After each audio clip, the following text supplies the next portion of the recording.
fazer um louvor, mas vamos à palavra de Deus, visto ser um curso teológico.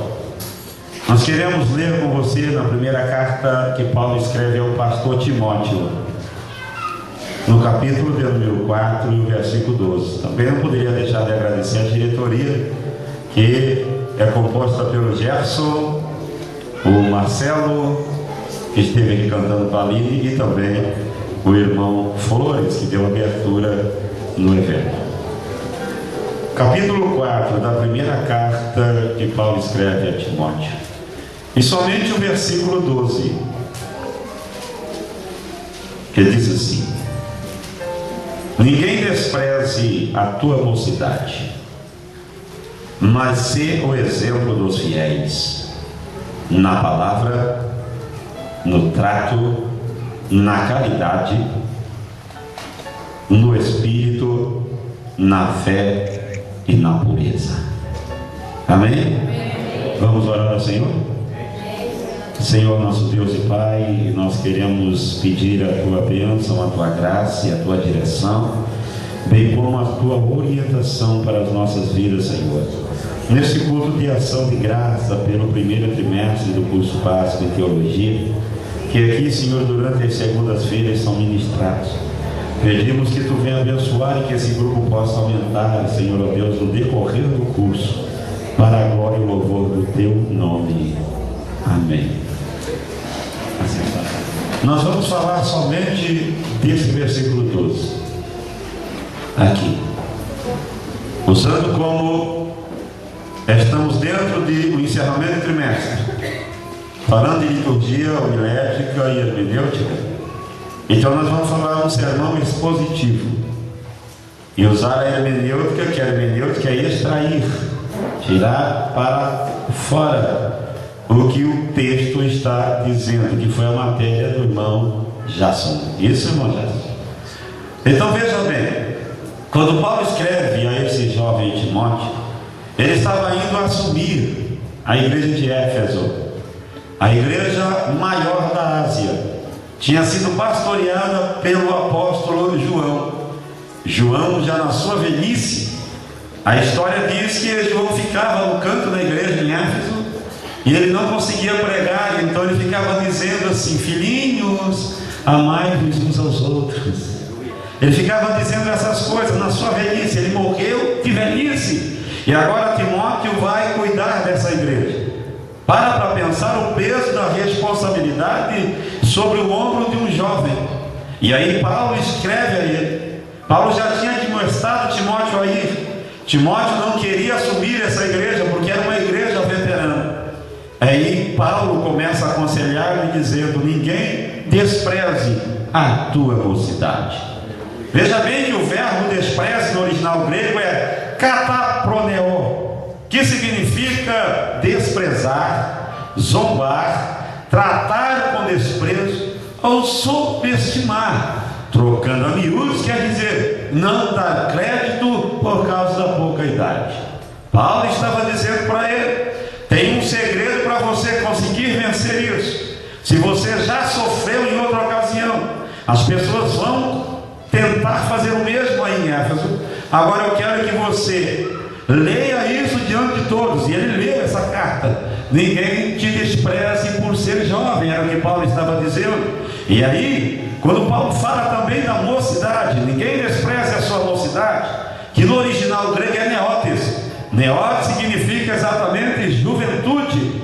Agora, Timóteo já havia enfrentado esse mesmo problema na cidade de Coríntios, capítulo 16, versículo 10 e 11. Paulo escreve dizendo: se for Timóteo, veja que esteja sem temor convosco, porque trabalha na obra do Senhor, como eu também. Portanto, ninguém o despreze, mas acompanhai-o em paz, para que venha ter comigo, pois eu espero com os irmãos. Então veja que a pouca idade de Timóteo estava lutando exatamente contra o seu ministério. Em Coríntios também havia essa repreensão. Aí Paulo escreve dizendo: olha, recebe ele, não despreze ele. Vocês estão olhando para a faixa etária de idade, mas esse moço, esse menino para vocês, ele é maduro na fé, e eu conheço ele. Nós tivemos momentos a sós no Rio, orando junto. Ele foi criado nas Sagradas Escrituras desde a sua meninice, ele teve uma mãe, teve uma avó que se preocupou em instruí-lo. Então não vão pela aparência por ser novo.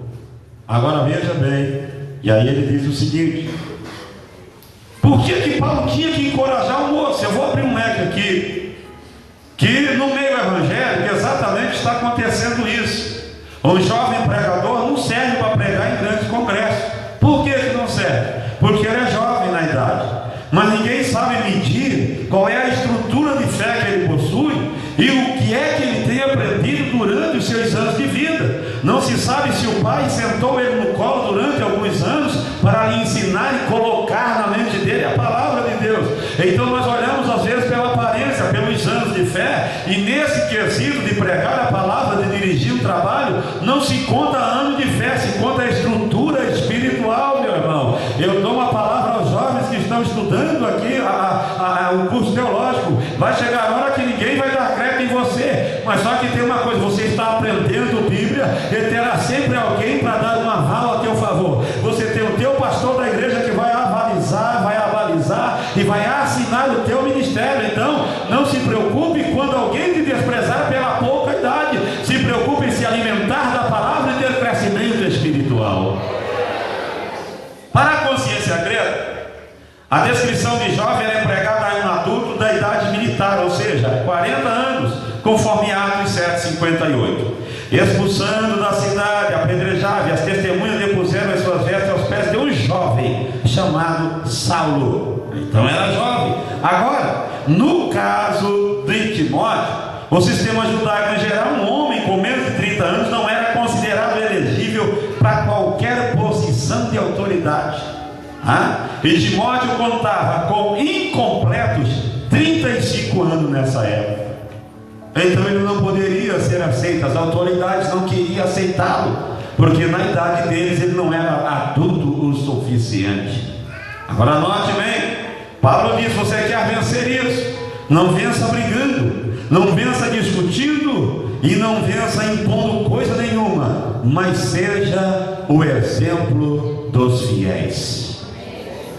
Agora note que quando Paulo usa a palavra exemplo no original grego é tupos, que significa exatamente padrão, uma impressão visível, um arquétipo ou um protótipo. Para que você tenha uma ideia melhor, um molde, um modelo para os fiéis. Paulo não falou para ele ser exemplo para os infiéis. Sabe por quê? Porque os infiéis e descrentes não querem nem saber quanta idade tem o obreiro. Agora quem está preocupado com isso é exatamente a igreja, quando recebe o obreiro. Então Paulo estava dizendo: seja o exemplo, seja o modelo, seja o protótipo para os fiéis. Glória ao nome do Senhor Jesus. Olhe bem que quando Paulo escreve aos Filipenses, capítulo 3, versículo 17: seja também meus imitadores, irmãos, e tende cuidado, segundo o exemplo que tendes em nós, pelo que assim andam. Em 2 Tessalonicenses, capítulo 3, verso 9: não porque não tivéssemos autoridade, mas para vos dar em nós mesmos exemplo para nos imitardes. Paulo estava dizendo: Timóteo, dê a eles exemplo para que eles possam te imitar depois. Então os jovens que estão surgindo aí, vai surgir uma geração de jovens obreiros, dê exemplo para os demais, para que eles não possam vos acusar de coisa nenhuma. Procure ser o exemplo. Paulo não disse para Timóteo exigir para que a igreja fosse. Paulo disse: você, em vez de cobrar para ele, seja você o exemplo para eles primeiro, e assim eles vão se calar e vão ficar boquiabertos diante da autoridade de Deus que estará sobre a tua vida.